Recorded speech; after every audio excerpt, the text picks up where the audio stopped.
Bumulaga sa isang mangangalakal ng basura sa boundary ng Caloocan at Malabon ang ilang sakong naglalaman ng mga chop-chop na katawan ng isang lalaki at babae. Balita hatid ni Mav Gonzalez.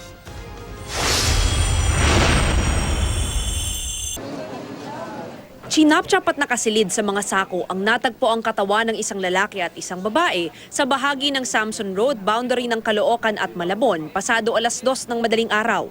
Isang nangangalakal ang nakakita sa unang sako na naglalaman daw ng mga paa, binti at hita ng mga biktima. Inila ko lang yung sako kasi akala ko basura. Tapos nung pagbukas ko, tumalsik yung paa. Napatras din ako. Kaya yun, wala na akong ginawa. Di umalis na lang ako. Agad naman itong nirespondehan ng mga taga-barangay at nakita sa lugar ang 2 pang sako na naglalaman ng iba pang bahagi ng katawan ng mga biktima. Sa isang sako, laman daw nito ang katawan, habang sa pangatlong sako, laman daw nito ang mga ulo ng biktima. Sabi ng mga residente, pinapa-flashlightan ng motor ng aming kasamahan tanod. Ngayon, nung buksan ng bata yung sako, lumabas ang paa, tumakbo yung bata. Totoo nga, tao nga.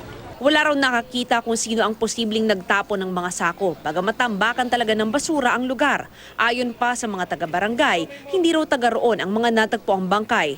Patuloy ang investigasyon ng mga otoridad sa krimen. Mav Gonzalez, GMA News.